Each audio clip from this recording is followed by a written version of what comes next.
Hi everyone, I hope you have completed mini lecture 1 and you have already taken the quizzes as well.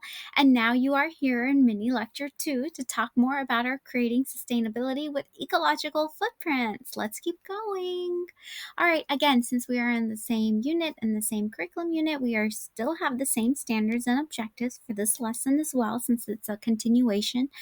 What you are doing right now is you are watching step 3, okay, on our Google Classroom. Now I'm going to ask you to go into Google Classroom and click on the Ecological Footprint Survey number 1, okay, at home. That's what I need you to do for, it's part of step 4.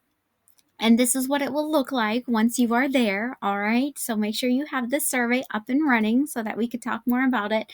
And then we are going to complete our ecological footprint calculator. So visit to Google Classroom and you will see that the footprint calculator website is also there, all right? Okay, all right. And then once you are there, make sure you also have that Google Forms survey up as well, because the answers that you give here are going to be put in that Google form so that you can come in with your answers already saved and discuss them with your classmates. So on the ecological footprint calculator, you're going to click take the first step. I've circled it in red right over there for you. Okay. And now what you're doing is, here's the very first question. So how often do you eat animal-based products? Well, I'm vegetarian, so I'm going to take my slider and I'm going to slide it all the way to the left, okay? And then, of course, for you, depending on how and when you eat, do you eat it once a week? Are you in a vid? You need to have meat with every single thing, then you would slide your slider all over to how often. So now we're looking at how much of the food that you eat is unprocessed, unpackaged, and locally grown. So unless you are venturing to small farms and picking out your produce and getting them from the actual farms, or even milk from the actual farms, you're probably going to be like me. I'm somewhere like none, basically. A lot of my food is processed, it's packaged because I get it at the grocery store, and I don't think it's really locally grown here in where I'm at in Georgia, okay? Even my potatoes, I like Idaho potatoes. They come from Idaho, so I'm definitely none. Just make your selection as you are. Which housing types best describes your home? Well, if you're freestanding, this is no running water and running water. This over here, we're looking at more if you're getting your water from a well or if you're collecting rainwater in a bucket. Then you would hit the first two options. Me, on the other hand, I'm going to choose the fourth one, okay? So these are for people that live in a single, like, ranch home, duplex, as in, like, maybe a multi-story, or, like, townhome.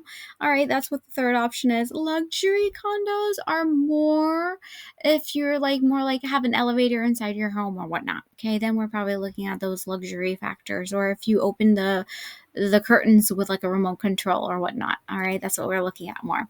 What material is your house constructed with? I'm going to choose brick and concrete because that's the most thing. I would be safe and tell you to go ahead and select brick and concrete as well, okay?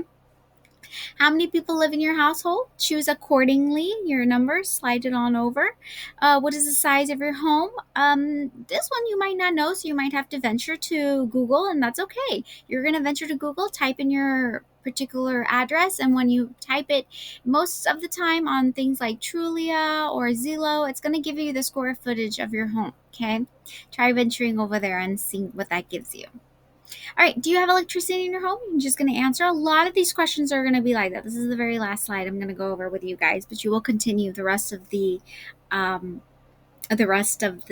survey and ecological footprint survey on your own, okay? But I do want to tell you, don't forget to be completing that ecological footprint survey Google forms that you will find on Google Classroom as you're completing and answering those questions, okay? We want to keep a tab of what you answer so we can discuss these, because you're going to come to class and you're like, I don't remember. So just make sure you're following along with that, all right?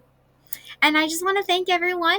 Okay, I want to thank you guys for watching this, and I want to thank you for also doing your quizzes. It's a reminder if you haven't. And then, of course, completing this as well. I will see you guys in class, okay? All right, thank you, everyone. Again, this is Ms. Sharma signing off. I will see you in class. Bye.